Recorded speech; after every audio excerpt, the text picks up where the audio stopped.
जो भरा नहीं है भावों से, जिसमें बहती रसधार नहीं, वह हृदय नहीं है, पत्थर है जिसमें स्वदेश का प्यार नहीं। हमारा संकल्प भारत के विलुप्त होते ज्ञान को भारत के हर घर तक पहुंचाना है, ताकि आने वाली पीढ़ियों को भारतीय ज्ञान का संस्कार मिल सके। आप भी हमारे इस कार्य में मदद करें और अपनी आने वाली पीढ़ियों को भारतीय ज्ञान की संस्कृति का संस्कार अवश्य दें। और आज हम धेनु महिमा गाएंगे, उसके बारे में जानेंगे।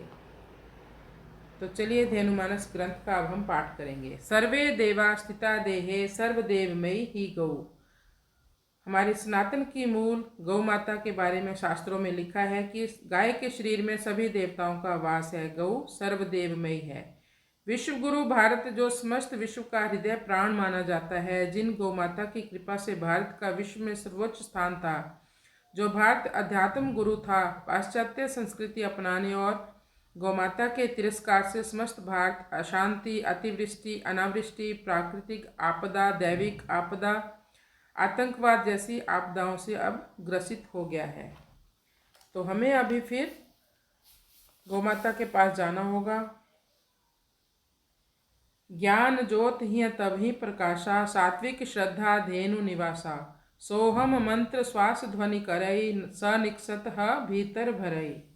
ज्ञान ज्योत का प्रकाश हृदय में तभी आता है जब सात्विक श्रद्धा देने वाली गौ माता का हमारे घर में निवास हो।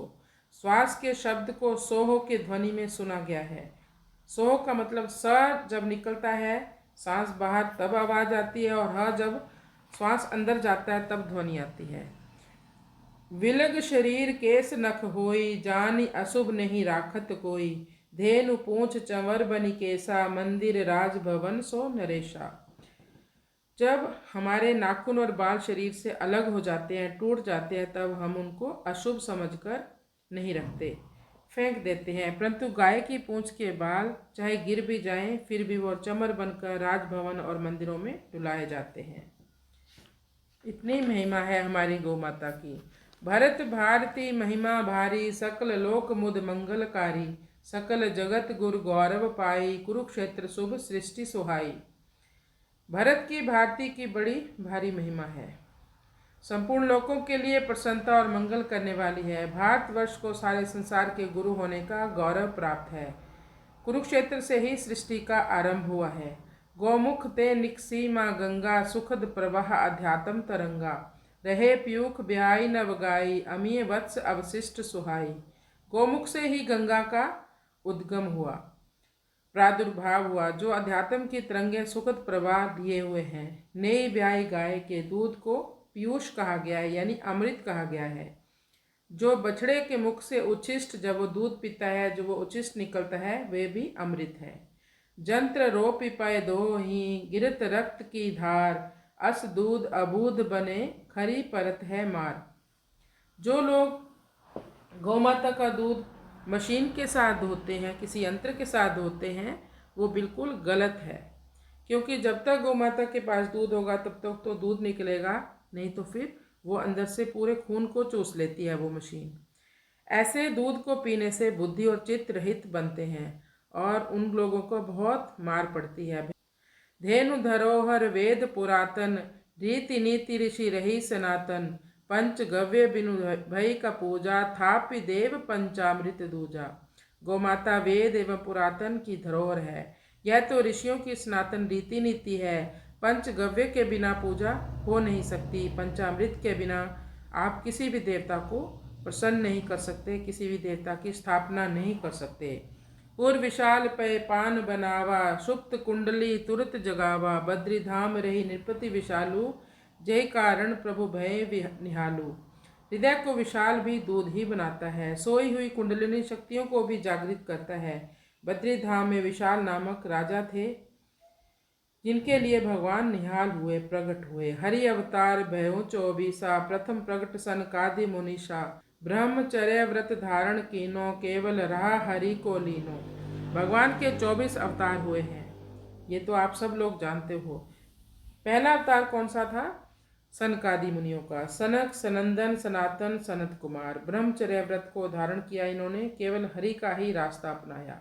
निजानंद अवगाह कुमारा, सदा एक रस रहित विकारा, व्यापक ब्रह्मचर्य ले लाए, धेनुपाद सनकादि दिखाए।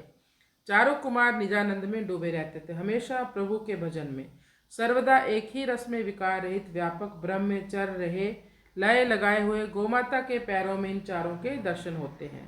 सनक सनंदन सनातन सनत कुमार जो है गोमाता के चरणों में है इनका वास। कुछ लेना देना नहीं, बसत सदा अकेल, बाल भाव नित डूबही, प्राण वायु संग खेल। उनको संसार से कुछ भी लेना देना नहीं होता था, वो सदा एकांत वास में रहते हैं, नित्य ही बाल भाव उनका बना रहता है एवं प्राण वायु के साथ खेलते रहते हैं। हमेशा उनका श्वासों पर ही ध्यान रहता था। बर बरा दूसर अवतारा, धरा उतरी कर पर उपकारा, नारद भक्ति सूत्र जग दीजो, सुमन स्वल्प बहु कंटक लीजो। श्रेष्ठ बराह अवतार दूसरा है प्रभु का, जिसमें धरा पर उतरकर उन्होंने कुछ परोपकार की शिक्षा दी। तीसरा अवतार हुआ नारद जी का, जिसमें भक्ति सूत्र उन्होंने बांटे और जगत में फूल कम है कांटे अधिक है, यानी सुख कम है और दुख ज़्यादा है, ये बताया। नर नारायण पुण्य अवतारू, नर जीवन नारायण सारू, पंचम कपिल कपि मन चीन्हे, भयो कृतार्थ बस जहि कीन्हे। चौथा अवतार जो है प्रभु का नर नारायण का है, जिसमें नर जीवन का सार नारायण प्राप्ति बताया है। पांचवा अवतार कपिल जी का है, जिसमें मन को वानर समान समझकर जिसने उसे वश में कर लिया उसका जन्म कृतार्थ हो गया। साधन रत अत्रि अनसुईया, सुत त्रिदेव दंत तज ईर्षा, किए यज्ञ दक्षिणा धन धन्य, फल संतोष शांति सुख पुण्य। छठा अवतार दत्त भगवान साधन रत अत्रि और अनसुईया के घर पधारे प्रभु, त्रिदेवों को पुत्र बनाया। दत्त भगवान ने ईर्ष्या त्यागने का संदेश दिया। सातवां अवतार यज्ञ अवतार का हुआ, जिसमें उनकी पत्नी दक्षिणा बनी। दक्षिणा वही जो यज्ञ में हम धन की प्रयोग करते हैं, धन लगाते हैं, वही दक्षिणा बनाकर उसको हम धन्य कर लेते हैं। उसका फल संतोष शांति सुख पुण्य रूप में प्राप्त किया। ऋषभदेव तन विलग बताए, तन छांडे मन मूल दिखाए, पृथ्वी राज पृथु उपजाओ, बनत वत्स धन धान्य सुहाओ। आठवां अवतार ऋषभदेव भगवान का है, जिन्होंने शरीर को अलग बताया, शरीर पर विचार छोड़ो, मूल रूप से मन को मानो। नौवां अवतार पृथु महाराज का है, जिनसे पृथ्वी उपजाऊ बनी, बछड़ा बनते ही धन धान्य पृथ्वी देने को तैयार हो जाती है। एक बार आप बछड़ा तो बनकर देखो, धरती माँ से प्यार तो करो। मीन रखे जल प्रीत जो, असहरि सो हो, भव सागर तरियो, झट शरणागत को सो।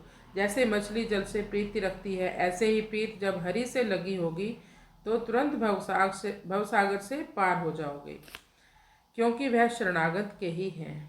कच्छप जल्दी पहाड़ उठावा, धनुज देव संग पार लगावा, धरा धेनु पीयूष बतावा, धनवंतरी शुभ अमीय दिखावा।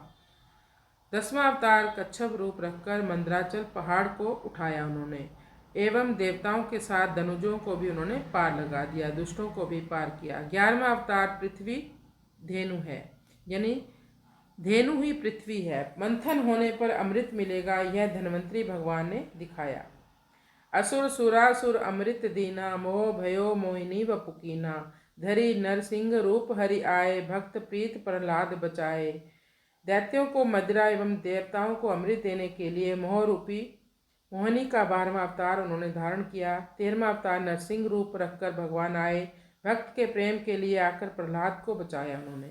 वामन धेनु देव द्विज लागी, दैत्य राज घर भिक्षा मांगी। 14वां अवतार वामन रूप भगवान ने गाय देव और द्विज के लिए धारण किया, दैत्यराज बलि के घर जाकर भिक्षा मांगी। 12 दिवस पयोव्रत कीना, अदिति उदर बास प्रभु लीना। 12 दिन का व्रत माता अदिति ने किया, जिससे भगवान ने उनके उदर में प्रवेश किया। परशुराम कर धरे कुठारा, दंड उदंड हरे मही भारा, वेद व्यास सदग्रंथ बखानी, भक्ति विवेक करम विज्ञानी।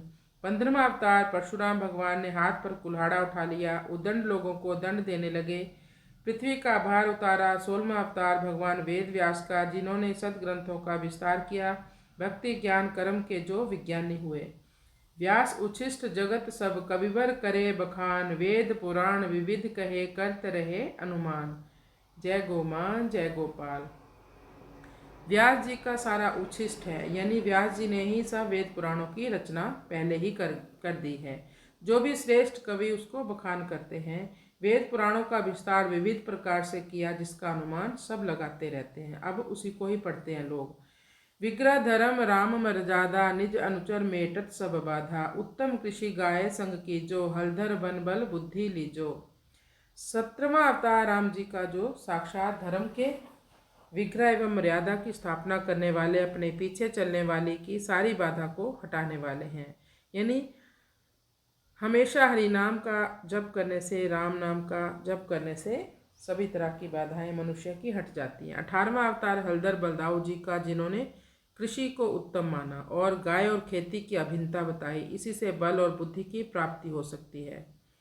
श्याम सुरभि पद रूप बनावा, कृष्ण नाम हरि भक्त सुहावा। पीर हरई हरि भव भय हारी, सुमिरि सुमिरि मुद मंगलकारी। श्यामा गाय का दूध प्रिय होने से भगवान का 19वां अवतार श्याम अवतार के रूप में हुआ। कृष्ण नाम हरि का भक्तों को सुहावना लगता है। 20वां अवतार हरि का है, जिसमें पीड़ा दूर करने वाले, संसार के भय को मिटाने वाले, सुमिरन करने वाले को मुदिता और मंगल देने वाले हैं। हंस विवेक खीर अरुनीरा, जे समुझत जगत ते बीरा। बुद्ध गोदूध बोध जिमि पायो, कल की अवतरी कलुष मिटायो। 21वां अवतार हंस का, जिसमें दूध और नीर के अलग करने जैसा विवेक बताया। जो इस बात को समझ गए वही वीर है। 22वां अवतार बुद्ध का है, जिनको गोदूध पीने का ही बोध हुआ। 23वां अवतार कल्कि अवतार का होगा, जिसमें भगवान कलुष मिटा देंगे। गौ प्रगटे गौकर्ण बड़ ज्ञानी, खल धुंधुकारी मुक्ति के दानी। कली प्रवेश घेर चहुओरा, धेनु ताप पाप अति घोरा। गौमाता से बड़े ज्ञानी गोकर्ण प्रकट हुए, जिन्होंने दुष्ट धुंधुकारी को मुक्ति का दान दिया। कलयुग ने प्रवेश करके चारों ओर अपना घेरा डाल दिया। धेनु माता दुखी है, यह अति घोर पाप है। दुखदायक कलिकाल बड़ो, करही धेनु पर बार। धर्म खड़ो इक पाद पर, केवल दान आधार। जय गो माँ जय गोपाल। कलयुग बहुत ही दुख देने वाला है। यह गाय पर वार करता है। धर्म केवल एक पैर पर खड़ा है, केवल दान ही आधार है। भारत में सबसे बड़ी गौ माता, भारत में सबसे बड़ी गौ माता। गौ माता न होती तो क्या होता। जय गौ माँ जय गोपाल, जय गौ माँ।